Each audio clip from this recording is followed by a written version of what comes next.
अस्सलामुअलैकुम। उम्मीद करती हूँ आप सब खैरियत से होंगे। और हमने अपना ग्राफिक डिजाइनिंग का कोर्स स्टार्ट किया है जिसके हमारे 2 लेक्चर जो हैं वो कंप्लीट हो चुके हैं। उसमें हमने अपने ग्राफिक्स का इंट्रोडक्शन और डिजाइन एलिमेंट्स को स्टडी किया था। आज का हमारा 3rd लेक्चर है और इसमें हम स्टडी करने जा रहे हैं कि हमारे फंडामेंटल प्रिंसिपल्स क्या होते हैं डिजाइन, किसी भी डिजाइन को क्रिएट करने के लिए। तो ग्राफिक डिजाइनिंग के जो प्रिंसिपल्स हैं वो 7 प्रिंसिपल्स हैं जिनको मद्देनजर रखते हुए हम एक डिजाइन को जो है वो क्रिएट करते हैं और उसमें ये सब प्रिंसिपल का हम यूज करते हैं और बहुत ही खूबसूरत अपने डिजाइन को जो है बनाने की पूरी कोशिश करते हैं। तो क्या है वो 7 फंडामेंटल प्रिंसिपल्स, चले आए देखते हैं। सबसे पहले हमारा कॉन्ट्रास्ट है, alignment, hierarchy, proximity, balance, simplicity and repetition. अब इनको हम थोड़ा डिटेल में पढ़ते हैं कि ये सब जो बलाओं के हमने नाम सुने हैं, हायरार्की और प्रॉक्सिमिटी, रिपीटिशंस, वैसे तो हमें इनका मतलब पता ही है, मीनिंग पता ही है, लेकिन ग्राफिक्स में इनको किस तरीके से हम यूज करते हैं। तो चले आए फिर देखते हैं, देर किस बात की। घबराने की जरूरत नहीं है, बहुत सिंपल है प्रिंसिपल्स भी।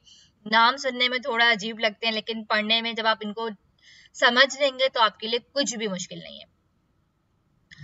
देखिए, व्हाट इज कंट्रास्ट। कंट्रास्ट अपने नाम को ही जाहिर करता है कि किसी भी चीज को डिफरेंट करने के लिए आप जो है किसी भी चीज को आप डिफरेंट करें तो वो आपका कंट्रास्ट कहलाता है।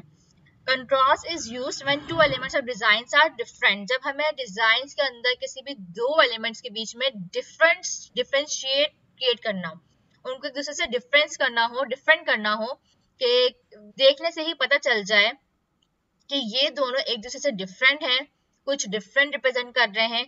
तो उन एलिमेंट्स को अगर हमें डिफरेंट करना हो अपने डिजाइन में तो हम कंट्रास्ट की हेल्प से इस प्रिंसिपल को अप्लाई करके बहुत इजीली हम उनके अंदर डिफरेंशिएशन जो है वो कर सकते हैं। तो क्यों हम करते हैं इसको? इम्पैक्ट अपने ग्राफिक्स में जो है जनरेट करने के लिए, किसी भी चीज को हाईलाइट करने के लिए, या कोई भी चीज आपकी ज्यादा मोस्ट इम्पोर्टेंस है तो उसको हाईलाइट करने के लिए हम उसको कंट्रास्ट कर देते हैं और दूसरे एलिमेंट से कुछ उसमें डिफरेंट कर देते हैं कि वो हमारा कंट्रास्ट रिप्रेजेंट करता है और वो कुछ डिफरेंट ही जो है वो लुक दे रहा होता है हमारे डिजाइन के अंदर। तो ये चीज होती है प्रिंसिपल ऑफ कंट्रास्ट, कि आप किसी भी चीज को इम्पैक्टफुल बनाने के लिए, हाईलाइट करने के लिए, किसी भी चीज की इम्पोर्टेंस बताने के लिए कि ये चीज जो है आपके डिजाइन में ज्यादा इम्पोर्टेंस है, तो उसको अगर आपको अलग करना हो अपने बाकी डिजाइन के एलिमेंट से तो आप कंट्रास्ट के थ्रू जो इसको कर सकते हैं। और किसी भी एलिमेंट्स के बीच में जो है डिफरेंस रिलेशन जो है क्रिएट करने के लिए सिंपल या आप कंट्रास्ट की जो है डेफिनेशन इसको ले सकते हैं। और एक आप यहाँ पे देखें सर्किल है, यहाँ पे आप डिफरेंट आपको जो एग्जाम्पल्स के थ्रू जो है ये देखें यहाँ पे आपको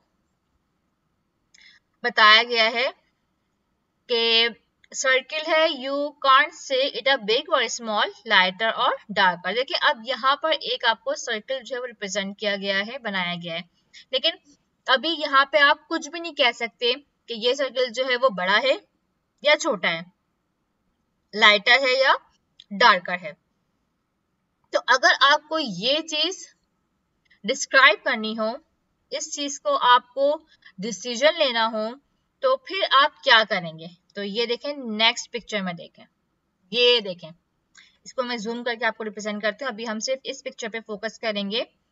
अब यहाँ पे देखें contrast in size and colour. अब यहाँ पे देखें हमने दो एलिमेंट हमारे, और ये दो एलिमेंट जो है बिल्कुल सेम हमारी शेप के हैं, जो कि सर्कल शेप है, लेकिन इसमें हमने डिफरेंस किस तरीके से क्रिएट किया है?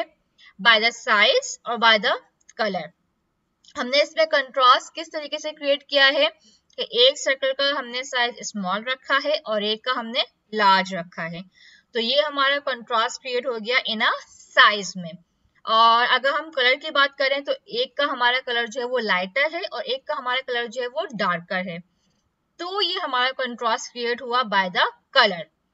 तो यहाँ पर जो आपने दो तरह से कंट्रास्ट क्रिएट कर दिया है, एक बाय द साइज कर दिया है आपने कि आपने शेप्स के साइज को स्मॉल और बड़ा रख लिया है, और एक आपने कंट्रास्ट क्रिएट कर लिया है बाय द कलर कि आपने एक का लाइटर कलर रख लिया और एक का आपने डार्कर कलर रख लिया है। आई होप कि अब आपको समझ आया होगा।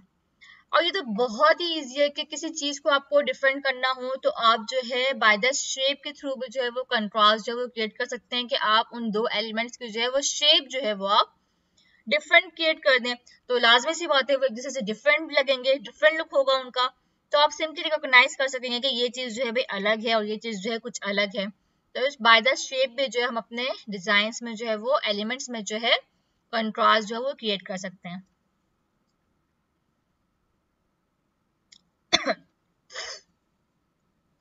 अच्छा जी, ये देखें यहाँ पे एक और एग्जांपल दी हुई है कंट्रास्ट इन कलर। अब देखें यहाँ पर 1 2 3 4 5 6 सर्कल्स आपके सामने हैं और वो साइज में बिल्कुल सेम है, ऑल के साइज जो है वो बिल्कुल सेम है। अब यहाँ पे आप देखेंगे सबसे पहले आपका फोकस किस सर्कल पे गया होगा। मेरा सबसे पहले फोकस, और लाजमी सी बात है आप सबका फोकस सबसे पहले इस डार्कर सर्कल पे गया होगा। हालांकि देखें आपके यहाँ पर इस स्पेस पे 6 आपके पास सर्कल मौजूद है, लेकिन आपका फोकस इस वाले पर क्यों गया? क्योंकि आपने बाय द कलर इस सर्कल को दूसरों से आपने डिफरेंट कर दिया है। ये सब एक जैसे आपको नजर आ रहे हैं और ये आपको डिफरेंट नजर आ रहा है, तो हम कह सकते हैं कि बिल्कुल ये हमारा कंट्रास्ट है और हमने अपने डिजाइन में इसको कंट्रास्ट इसीलिए रखा है कि सबसे पहले देखने वाले की नजर इसी पर जाए। तो अब आई होप कि यहाँ पे आपको समझ में आया होगा कि ये कंट्रास्ट की थ्योरी, कंट्रास्ट का प्रिंसिपल आप अपने डिजाइन में किस तरह और क्यों जो है वो यूज करते हैं।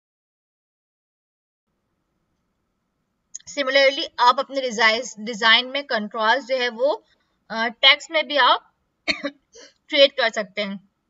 अगर आपको अपने टेक्स्ट में किसी चीज को हाईलाइट करना हो, किसी वर्ड को आपको ज्यादा इम्पैक्टफुल बनाना हो, वो वर्ड आपका ज्यादा इम्पैक्टफुल है, हाईलाइट है, इंपॉर्टेंस है, जिसको आपको व्यूवर्स आप चाहते हैं कि देखने वाला आपके डिजाइन में सबसे पहले पूरे टेक्स्ट में से उसी चीज को रीड करे, उसी चीज पे फोकस करे, तो बाय द डिफरेंट फॉन्ट आप यूज कर अपने टेक्स्ट के अंदर भी कंट्रास्ट क्रिएट कर सकते हैं। जैसे कि यहाँ पे देखें सिंपल एक आपको ग्राफ लिखा हुआ है यहाँ पर, और सबसे पहले आपकी नजर इसी सेंटेंस पे जाएगी। क्यों? क्योंकि इसको जानबूझकर जो है वो डिफरेंट रखा गया है कि देखने वाले की नजर सबसे पहले इसी पर जाए। बोल्ड कर दिया है, इसको बोल्ड करके आप टेक्स्ट में जो है वो कंट्रास्ट क्रिएट कर सकते हैं, या आप उसका फॉन्ट जो है डिफरेंट कर दें, या फिर आप सिंपल उसके टेक्स्ट के साइज को जो है वो इंक्रीज कर दें। तो इस तरीके से आप अपने टेक्स्ट में भी जो है वो कंट्रास्ट को क्रिएट कर सकते हैं और एलिमेंट्स को जो है वो एक दूसरे से डिफरेंट बना सकते हैं। नेक्स्ट हम प्रिंसिपल पढ़ने जा रहे हैं what is hierarchy. Hierarchy is the control of the visual information in an arrangement of presentation which ensure that the information is navigated in the way it is intended. अच्छा जी, hierarchy बहुत important principle है आपके graphic design का, जिससे आप देखने वाले का विजुअल कंट्रोल करते हैं। क्या मतलब हुआ इसका? कि आप देखने वाले के आई को नेविगेट करने का, कि वो कहाँ से आपका डिजाइन देखना शुरू करे, स्टार्ट करे, और कहाँ से उसकी आईज जो है वो आपके डिजाइन को नेविगेट करते हुए फिर आप वो अपना एंड करे। तो ये चीज जो है आप बाय द हायरार्की जो है अपने डिजाइन पर जो है वो पूरा कंट्रोल जो है वो आप अपने डिजाइन में जो है वो लाते हैं कि देखने वाले को आप देखने वाला वही चीज देखे जिसको आप उसे आप पहले दिखाना चाहते हैं। आप चाहते हैं कि मेरे व्यूअर का, मेरे देखने वाले के डिजाइन्स का टॉप से बॉटम पे जाए वो, या बॉटम से टॉप पे आए, लेफ्ट से राइट जाए, राइट से लेफ्ट देखे वो मेरा डिजाइन। तो ये चीज जो है ये पूरी हायरार्की प्रिंसिपल पे बेस करती है। अच्छा जी, अब हम why do we use hierarchy. तो हायरार्की हम यूज क्यों करते हैं? तो जैसे कि मैंने आपको बताया कि डायरेक्शन को क्रिएट करने के लिए, और एम्फेसिस जो है एम्फेसिस भी हिरार्की और एम्फेसिस एक ही चीज होती है कि एम्फेसिस भी यही आपका कहलाता है कि आपका विजुअल इफेक्ट जो है आप उसको कंट्रोल करते हैं कि व्यूअर क्या चीज आपकी पहले देखे, मोस्ट इंपॉर्टेंट चीज क्या है, वहां से वो नेविगेट करना अपनी आई को जो है वो स्टार्ट करे और इंफॉर्मेशन जो है वो इजिली जो है वो आपके व्यूअर्स तक जो है वो डिलीवर हो जाए। और बाय द हिरार्की के थ्रू जो है आप बहुत से कॉम्प्लेक्स मैसेजेस को जो है वो सिंपली कन्वे कर देते हैं। और हिरार्की जो है आप colour, scale, colour, space, alignment and type, इन सारे एलिमेंट्स के थ्रू जो है हम अपने हिरार्की को जो है वो रिप्रेजेंट कर सकते हैं। अच्छा व्यूअर्स, आपने यहाँ पे एक चीज नोटिस की कि हम प्रिंसिपल्स में किन चीजों को यूज कर रहे हैं। देखिए पीछे जो हमने तमाम एलिमेंट्स रीड किए हैं उन्हीं के अब हम यूज करते हुए, यूटिलाइज करते हुए, यहाँ पर देखें कलर, स्पेस, अलाइनमेंट, स्केल, ये सब चीजें हम एलिमेंट्स में पढ़ चुके हैं। तो इन एलिमेंट्स का प्रॉपर जब हम यूज करते हैं तो वो हमारे क्या बन जाते हैं, प्रिंसिपल्स बन जाते हैं ग्राफिक डिजाइन के। ठीक है, ये चीज आपकी यहाँ पे क्लियर हो गई है। अच्छा, हिरार्की के लिए जो हम एलिमेंट्स यूज कर रहे हैं डिजाइन के, वो scale, colour, space, alignment and type, इनके थ्रू जो आप अपने डिजाइन में जो है वो हिरार्की जो है वो क्रिएट कर सकते हैं। अच्छा, अब यहाँ पे हम फर्स्ट एग्जाम्पल में देख रहे हैं कि हम हिरार्की को बाय द स्केल और बाय द कलर किस तरह क्रिएट कर सकते हैं। तो ये देखें स्टूडेंट्स, पहली इमेज आपके पास है और यहाँ पर हमने हिरार्की को क्रिएट किया है बाय द स्केल। तमाम एक आपके पास रेक्टेंगल बना हुआ है और इसके बाद आपके पास मजीद रेक्टेंगल बने हुए हैं, लेकिन यहाँ पर स्केलिंग में इनके डिफरेंस है कि इसकी विड्थ ज्यादा है रेक्टेंगल की जो सबसे ऊपर है, और फिर उसके बाद अकॉर्डिंग टू दिस विड्थ आपकी कम होती जा रही है। और यहाँ पे तमाम रेक्टेंगल के कलर बिल्कुल सेम है। तो यहाँ पे आपने हिरार्की को क्रिएट किया है बाय द स्केल, कि देखने वाले की नजर ऑब्वियसली पहले बड़े वाले रेक्टेंगल से होते हुए फिर आप नीचे देखेंगे। तो ये आपकी हिरार्की क्रिएट हो गई बाय द स्केल।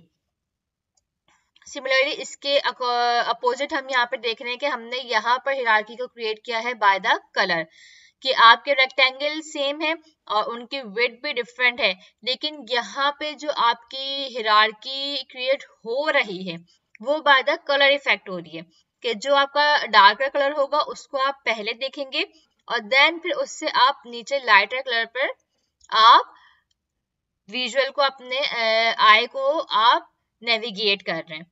तो यहाँ आपकी हिरार्की क्रिएट हुई है बाय द कलर। और इसी तरीके से आप थर्ड इमेज में देखेंगे तो यहाँ पे भी आपकी हिरार्की बाय द कलर हुई हुई है, लेकिन यहाँ पे शेड की डायरेक्शन चेंज हो गई। यहाँ पे डार्कर टू लाइटर था और यहाँ पर लाइटर टू डार्कर है। तो इस तरह हम हिरार्की को बाय द स्केल और बाय द कलर डिजाइन्स में क्रिएट करते हैं। अच्छा, एक और अगर हम कलर के साथ अलाइनमेंट को ऐड कर दें तो इसके थ्रू भी आप हिरार्की को क्रिएट करते हैं। इस तरीके से अलाइनमेंट क्या होती है कि आप पोजीशंस डिफरेंट रखें। यहाँ पे देखें कि आपके पास ये तीन आपके पास शेप है, सिमिलर शेप है, लेकिन इसकी वेट भी सिमिलर है, लेकिन ये फ्रंट पे है, ये उसके बिहाइंड है और थर्ड वाली बिल्कुल बिहाइंड है। तो ये हमारी क्या कहलाती है, अलाइनमेंट कहलाती है। किसी भी चीज को एक दूसरे के इस तरीके से स्केलिंग पे करना, अलाइनमेंट करना, जैसे आपने पढ़ा होगा सेंटर अलाइनमेंट होती है हमारी इस टेक्स्ट की, राइट साइड की अलाइनमेंट, लेफ्ट साइड की अलाइनमेंट। तो इस तरीके से ये आपने अलाइनमेंट करके अपनी हिरार्की को क्रिएट किया है कि ऑब्वियसली जो आपके पास फ्रंट पे चीज होगी आप उसको पहले देखेंगे, देन फिर आप पीछे की चीजों को देखेंगे। यहाँ पे भी आपकी अलाइनमेंट एडजस्टमेंट हुई हुई है और यहाँ पर शेड आपका डिफरेंट आपने क्रिएट कर दिया है। पहले आपने लाइटर को रखा है, देन आपने लास्ट में अपने डार्कर को रखा है। तो आप कलर और अलाइनमेंट के थ्रू भी अपने डिजाइन्स में हिरार्की को क्रिएट करते हैं। अच्छा, एक और चीज हमारे पास है कि डेप्थ और फोकस शेडो के थ्रू भी हम हिरार्की को क्रिएट करते हैं। किस तरीके से क्रिएट करते हैं कि आप यहाँ पर शेडो क्रिएट कर दें। शेडो मीन्स कि आप पीछे का जो बैकग्राउंड है उसको आप ब्लर कर दें और जो आपकी फोकस चीज है, जिसको आप फोकस करवाना चाहते हैं, जो आपकी इंपॉर्टेंट चीज है, जिसको आप चाहते हैं व्यूअर आपका उसी पे फोकस करे, आप उसको ब्राइटर रखें और पीछे का आप तमाम बैकग्राउंड जो है अपना ब्लर कर दें। तो इस तरीके से भी आप डेप्थ और फोकस के थ्रू भी, शेडो के थ्रू भी आप हिरार्की को अपने डिजाइन्स में क्रिएट करते हैं।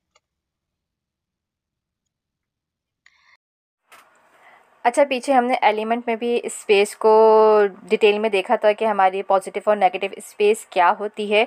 तो यहाँ पे भी स्पेस का प्रिंसिपल यही होता है कि आप एलिमेंट्स के बीच में जो स्पेसिंग रखते हैं, जो बैकग्राउंड का एरिया होता है एलिमेंट्स के बीच का, वो हमारा स्पेस कहलाता है।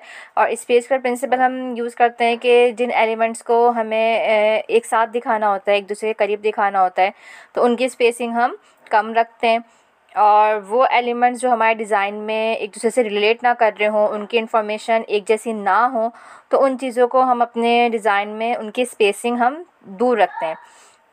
तो ये हमारा सिंपल स्पेसिंग का प्रिंसिपल है कि ये आपके एलिमेंट्स को एक दूसरे से डिफरेंट करता है और इजी एक आपके पढ़ने वाले को, रीडर को एक आई को रेस्ट देता है कि आप स्पेसिंग के थ्रू चीज़ों को रुक कर देख कर आप अंडरस्टैंड करते हैं।